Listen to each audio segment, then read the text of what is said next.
Terre-Neuve et Labrador a joué un rôle majeur dans le développement des voyages aériens à long parcours. En 1919, la colonie a été populaire comme site de décollage auprès des aviateurs pionniers de la traversée de l'océan Atlantique. Elle a aussi servi de poste d'avitaillement pour les tentatives de tour du monde durant les années 1920. Amelia Earhart a aussi réalisé 2 records du monde d'aviation à partir de Terre-Neuve, en 1928 et en 1932. Le début des vols pour passagers durant les années 1930 a marqué la fin de l'ère des pionniers de l'aviation. Mais il a aussi consacré le rôle de l'île comme escale incontournable entre l'Europe et l'Amérique du Nord. L'année 1919 a marqué les débuts de l'aviation. En mai, l'hydravion NC-4 de la marine américaine a accompli le premier vol transatlantique de l'histoire en émaillant son parcours de plusieurs escales. Puis, en juin, John Alcock et Arthur Whitten Brown sont devenus les premiers aviateurs à traverser l'océan Atlantique sans escale. Terre-Neuve a eu un rôle à jouer dans ces 2 exploits. Le premier a eu pour cadre la localité de Trepassey. C'est là que le capitaine Albert Reed et son équipage ont posé leur hydravion NC-4 en mai dans le cadre de leur mission qui consistait à voler de l'Amérique du Nord jusqu'en Angleterre en effectuant diverses escales d'avitaillement et d'entretien en cours de route. Partis de New York le 8 mai, ils ont fait escale dans le Massachusetts, à Halifax, à Trepassey, dans les Açores et à Lisbonne, avant d'atterrir à Plymouth en Angleterre le 31 mai, complétant ainsi la première traversée de l'océan Atlantique par voie aérienne. Pendant que le NC-4 effectuait son vol historique, d'autres aviateurs arrivaient à Terre-Neuve pour se disputer un autre record, le premier vol sans escale à travers l'Atlantique. Dans ce cas, la réussite serait récompensée d'un prix en argent. En effet, le propriétaire du Daily Mail de Londres avait offert en 1913 une récompense de 10 000 livres sterling à quiconque piloterait le premier vol transatlantique sans escale entre la Grande-Bretagne et n'importe quel site au Canada, aux États-Unis ou à Terre-Neuve. Suspendue durant la Première Guerre mondiale, la compétition a repris en 1919. Plus près de l'Europe que partout ailleurs en Amérique du Nord, Terre-Neuve était le site de décollage préféré. De plus, les vents dominants favorisaient les trajets d'ouest en est. Au printemps de 1919, les 4 équipages suivants sont arrivés dans l'île en vue de se disputer le butin et une place d'honneur dans l'histoire de l'aviation. John Alcock et Arthur Whitten Brown, des Britanniques, le pilote Harry Hawker et le copilote Kenneth F. Mackenzie Grieve, des Australiens, Frederick Rainham et Charles Morgan, 2 Britanniques, et l'équipe de la compagnie d'aviation britannique Handley Page, dirigée par le pilote Mark Kerr. De nombreux préparatifs ont précédé ces tentatives de traversée de l'Atlantique. Comme il n'y avait pas de piste d'atterrissage à Terre-Neuve, les équipes ont dû évaluer les lieux pour aménager des sites de décollage convenables, idéalement sur de grandes étendues planes, comme des champs ou des plateaux. Les mécaniciens ont aussi dû assembler les appareils, qui avaient été transportés en pièces détachées par bateau sur l'île.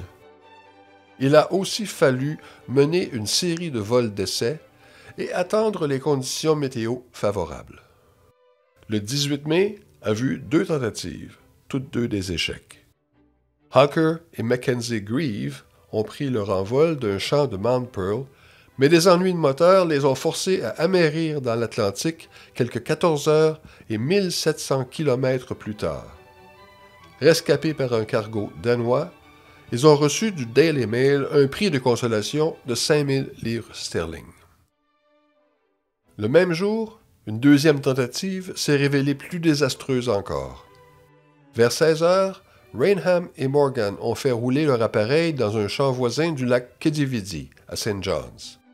Mais leur décollage a été contrarié par des accidents de terrain, par de fortes bourrasques et par le poids excessif du carburant dont ils s'étaient chargés pour traverser l'Atlantique. Après avoir péniblement quitté la piste, l'avion a rapidement piqué du nez et s'est écrasé. Raynham a subi des blessures mineures, tandis que Morgan a perdu la vue de l'œil gauche. La tentative d'Alcock et Brown a eu lieu environ un mois plus tard. Tôt, dans l'après-midi du 14 juin, ils ont pris leur envol du champ Lester, près de St. John's. Les 16 heures suivantes allaient être terrifiantes, les aviateurs affrontant un épais brouillard, de violentes averses et de fortes turbulences. À un moment, leur biplan Vickers-Vimy a plongé sans prévenir vers l'océan, avant qu'Alcock réussisse à en reprendre le contrôle. Finalement, à 8h40 le matin suivant, les hommes ont atteint le comté Galway, en Irlande.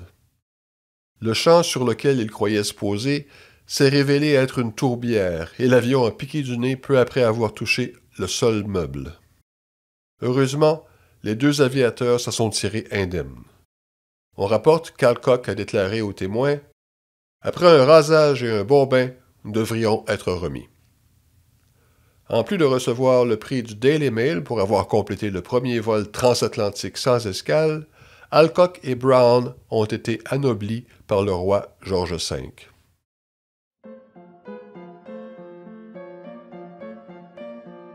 En 1924, une équipe de pilotes de United States Army Air Services a effectué les premiers vols autour du monde. Leur périple de 175 jours s'est déroulé en plusieurs étapes, notamment à Terre-Neuve et à Labrador. Constituée de 4 avions à l'origine, l'escadrille a quitté Seattle dans l'État de Washington le 6 avril. 2 des appareils n'ont pas terminé le voyage, mais leurs équipages ont survécu. L'un s'est écrasé sur une montagne le 30 avril dans des conditions de brume, et l'autre a coulé dans l'Atlantique Nord en raison d'une chute de pression d'huile. Les 2 autres appareils, baptisés New Orleans et Chicago, ont fait escale à Icy Tickle au Labrador le 31 août et à Hawke's Bay à Terre-Neuve le 2 septembre, avant de compléter leur voyage avec succès le 28 septembre 1924. L'île de Terre-Neuve a continué de jouer un rôle important dans les tentatives de circumnavigation subséquentes. En 1927, des spécialistes en aviation avaient choisi Harbour Grace comme escale d'avitaillement idéale pour les vols autour du monde. La localité a lancé une campagne de levée de fonds pour aménager une piste et le gouvernement de Terre-Neuve y a ajouté quelques 14 000 $. Le vol inaugural a eu lieu le 27 août 1927, lorsque les Américains Edward Schley et William Brock ont décollé dans un appareil baptisé The Pride of Detroit. Les aventuriers essayaient de briser le record du vol le plus rapide autour du monde, mais leur tentative s'est soldée par un échec lorsqu'une panne de moteur a immobilisé leur appareil à Tokyo le 11 septembre.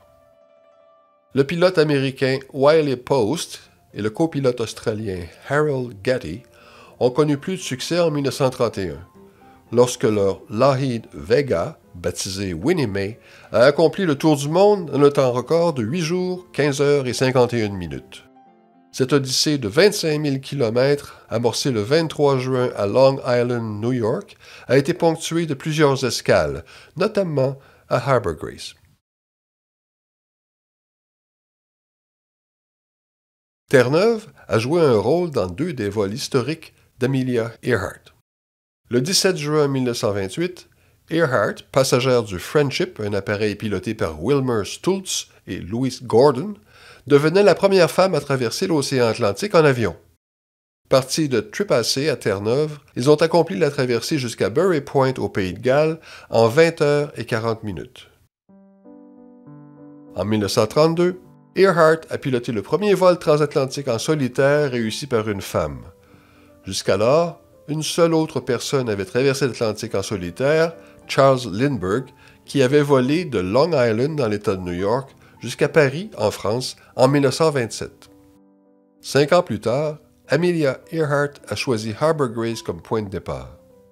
Le 20 mai 1932, une foule de curieux s'était assemblée pour assister à son décollage. Tandis qu'elle pilotait son appareil Lockheed Vega rouge au-dessus de l'océan Atlantique, Earhart a dû effectuer des difficiles conditions météo. D'épaissantes brumes l'ont parfois contrainte à voler à l'aveugle.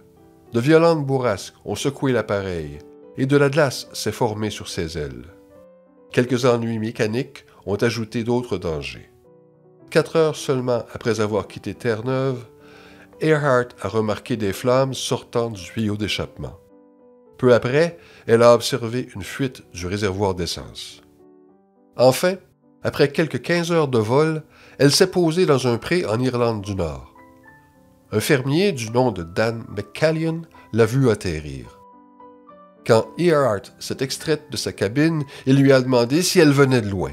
« J'arrive d'Amérique », a été sa réponse, aujourd'hui célèbre. 2 mois plus tard, le gouvernement des États-Unis lui décernait la Croix du service distingué dans l'aviation. L'ère des pionniers des vols transatlantiques arrivait alors à son terme. Les avancées de la science avaient perfectionné les appareils, la météorologie et les communications sans fil. Les vols à long parcours devenant plus sécuritaires, les gouvernements et l'industrie ont mis en place des services aériens réguliers pour les passagers et le courrier. Durant les années 1930, l'île de Terre-Neuve est devenue une base occidentale pour les services aériens commerciaux transatlantiques. Des aérogares ont été aménagés à Botwood et à Gander. Dès 1938, des vols hebdomadaires réguliers ont commencé à relier l'Amérique du Nord et l'Europe. La Deuxième Guerre mondiale a suscité divers autres progrès. Les forces armées canadiennes et américaines améliorant les aéroports existants sur l'île et en construisant de nouveaux à Goose Bay, Argentia, Stephenville et Torbay.